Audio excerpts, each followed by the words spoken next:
Welcome back to Weather on the Go on this wonderful Thursday, July 11th, everyone. We have an action-packed video for you today, including a very quiet weather pattern that we're going to be seeing over the next 48 hours, and then we turn our attention to more heat and humidity building across the United States that will spark severe weather, potentially significant severe weather across parts of the country, and we're looking at a tropical weather development as well off the Carolina coast, also in today's weather forecast. So make sure to subscribe to the channel down below, like the video by giving it a thumbs up, leave any comments, questions, and concerns below. We'll get to those later on today. And I do apologize, I am still battling the cold, flu-y, gooey, whatever I have going on here, so I do apologize for my voice if you do hear a little bit of some sniffling going around.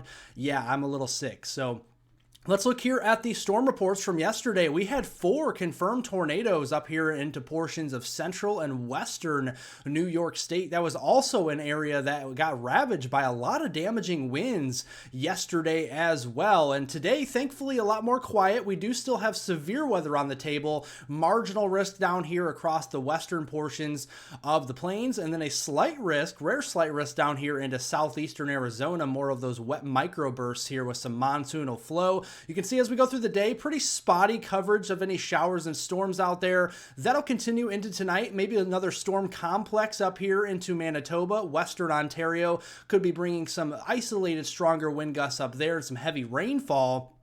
But outside of there, looking at tomorrow's severe weather threat, another low-end 1 out of 5 marginal risk day across the western Dakotas down into the panhandle of Nebraska and eastern Montana. This could lead to a few wind gusts and some hail, maybe an isolated tornado threat. Notice again tomorrow, very isolated during the day, a little bit more scattered activity into the Dakotas and Nebraska as we go into Friday night. That storm complex, though, will remain to the north again across southern Manitoba and western Ontario as we go into overnight Friday night. Rainfall totals will be few and far between across most of the country through the weekend. This goes through the Saturday, July 13th timeframe. So over the next 48 hours, you can see hit or miss showers and storms. Heavier rains across the mid-Atlantic coast and the Carolina coast here. And that is actually in association with an area the National Hurricane Center in Miami, Florida is watching here, still deemed a 10% chance of development over the next couple of days. And really here it has a lot of moisture to work with. Here are your precipitable water values going over the next 48 to 72 hours in and around 2-3 inches here. So any shower or storm that is able to form or develop in this environment could wring out those 2 or 3 inches in a very short amount of time here. So you can see as we go through today, most of the moisture off the coast, but I wouldn't be surprised to see a little bit of shower storm activity closer to the coastline there of South Carolina, but more so into North Carolina. We see more of that moisture moving inland into the mid-Atlantic coast, the Delmarva, all the way down here into the coastal, even central Carolinas by Friday. Then as we go into Saturday, a lot of moisture kind of hanging around the mid-Atlantic and the New England coastlines, and this could bring us a couple days worth of some heavy rain. So 1 to 4 inches of rain is a good bet here. The closer you get to the coastline, the higher moisture there will be, and the higher rainfall totals there will be as we go through the weekend. And this could lead to some flash flooding. There is a slight risk of flash flooding here on your Thursday across portions of eastern Virginia into eastern North Carolina, and then much more widespread from central New Jersey all the way down to South Carolina there, with that slight risk for flash flooding going into tomorrow on your Friday. Now let's talk about the heat. I know we don't like to talk about it, but again, we have another ridge of high pressure over here into the desert Southwest. It's been sitting over here for quite some time.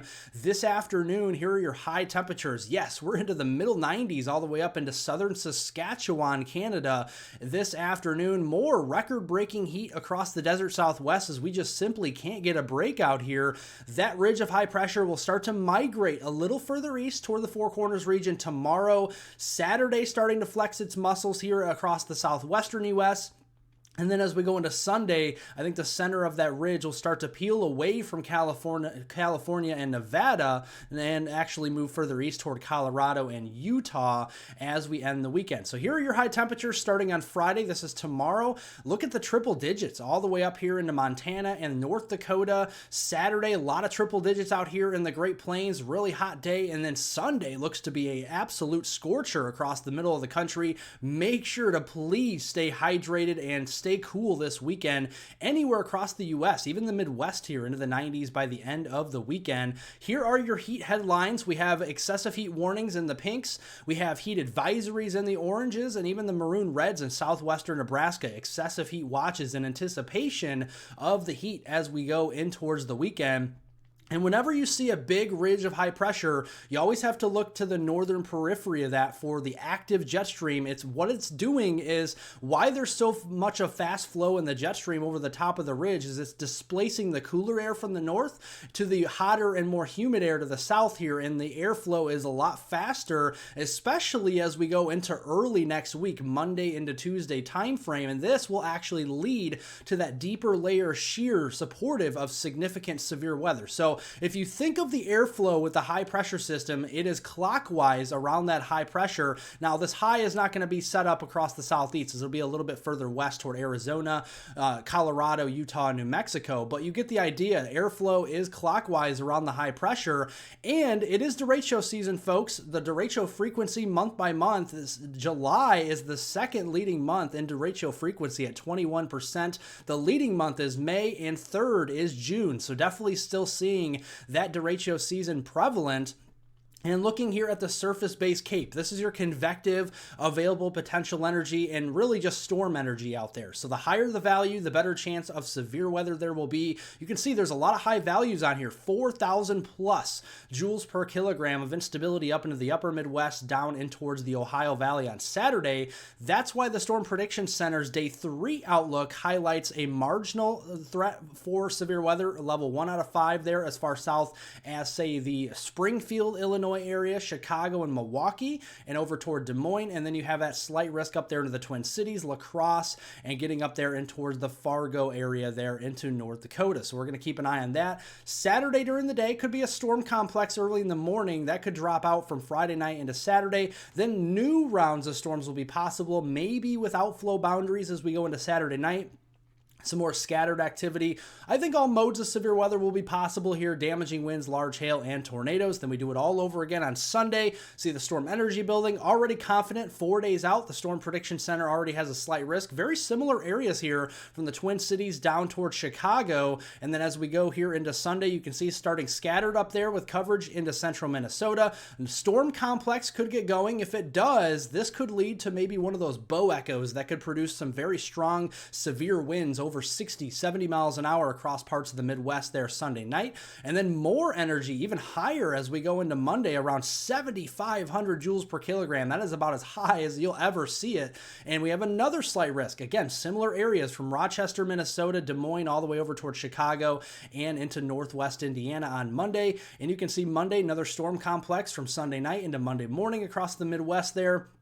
And then outflow boundaries from that will be moving into Monday night. This will be a domino effect. Each day will affect the next day's severe weather. So if we see a storm complex Sunday, that could drop the boundary a little bit further south, and we could see further south propagation of the storms as we go into the next day, and so on.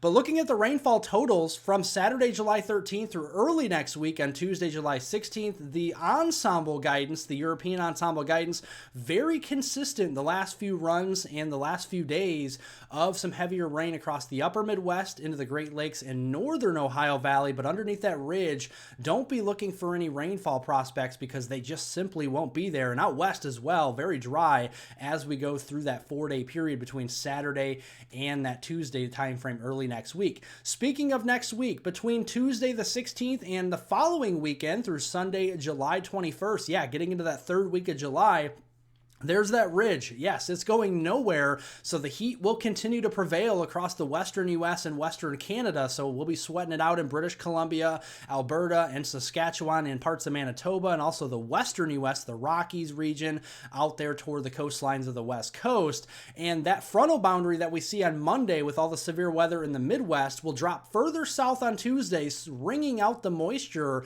across the southeast here, so we'll get in on more tropical moisture here and more heavy rainfall as we go through next week at times. But I promise you, there will still be a lot of dry hours as we go into next week across the southeast. So take away from the forecast today, we are watching a tropical system near the Carolinas, only as a 10% chance of development. Not really anything to laugh at here. I think it's really pretty much just a rainfall maker, not really a wind producer. Major heat wave will be building in for the weekend, so make sure to stay hydrated, stay cool. If you venture outdoors for your job or anything like that, make sure to find any air-conditioned areas as well. Upper Midwest to Ohio Valley severe weather possible. I think we could have a couple rounds of significant severe weather. A derecho pattern is there, but it is not a far gone conclusion that we actually see a derecho, but the pattern recognition is there for one of those to develop, so we'll keep a close eye on that. Thank you all for watching. Make sure to subscribe to the channel down below here at Weather on the Go. Give it a like with a thumbs up down below if you like today's weather forecast. Leave any comments, questions, and concerns below. We'll get to those later on today. My name is Hunter with Weather on the Go, and I hope everyone has a wonderful rest of their Thursday out there.